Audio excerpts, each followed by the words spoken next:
India Dice, I have come up with stories for video games since 2013.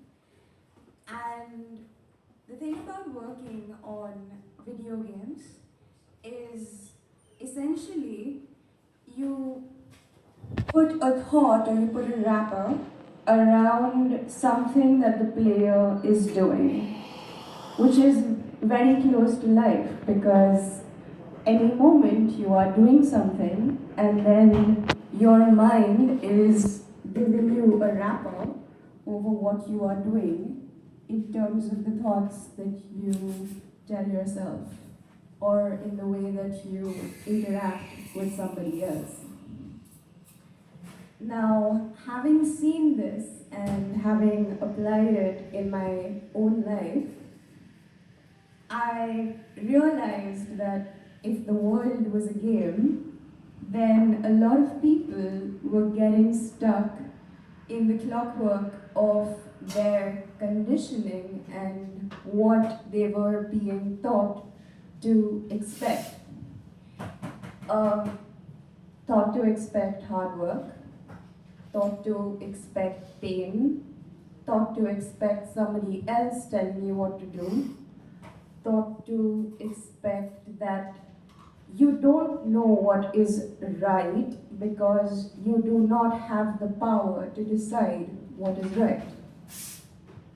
But anytime somebody tries to take power away from you, doesn't matter how much money they have, doesn't matter how much authority they have, doesn't matter who they are, nobody has the right to take the power from you.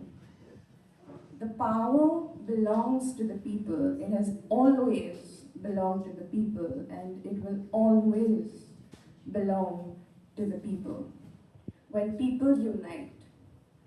But right now, what's happening is because there's something that needs to be achieved, or there's a belief that goes with something that you believe in, it's easy to get sucked into rabbit holes of isolation. And this is something which I see happening, and the solution for that is the project that I am coming up with. It's something which is called Standup Fantasy.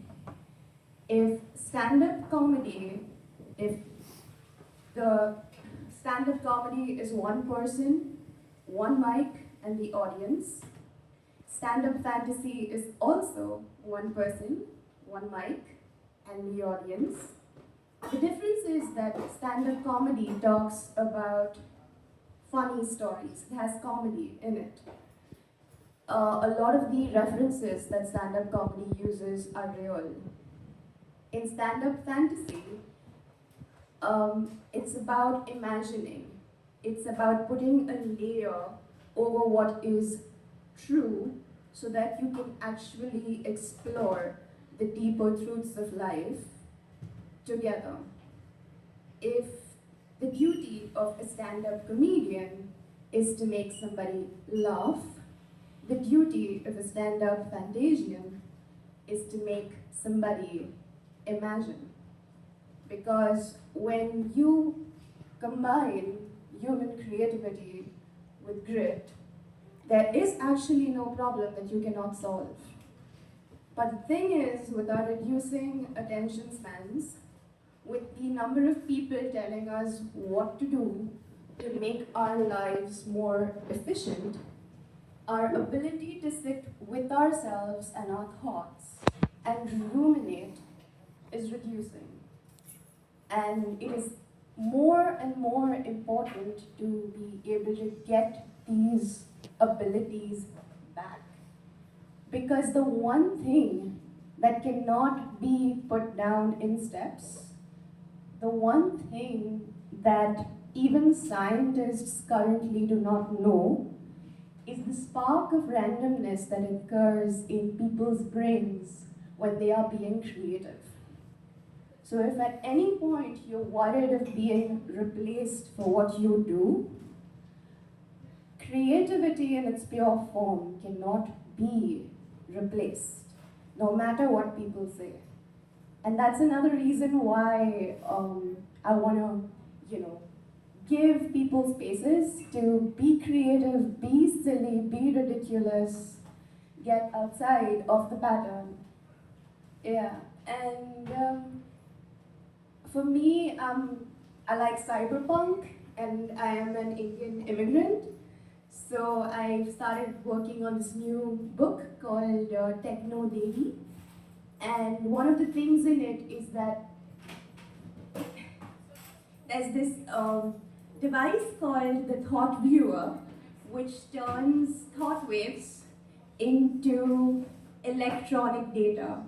So you can actually see your thoughts as you're having them, which may be good for therapy at some level, but then imagine if somebody who just murdered somebody was put in a jail where they were forced to come into contact with the thoughts in, seeing it.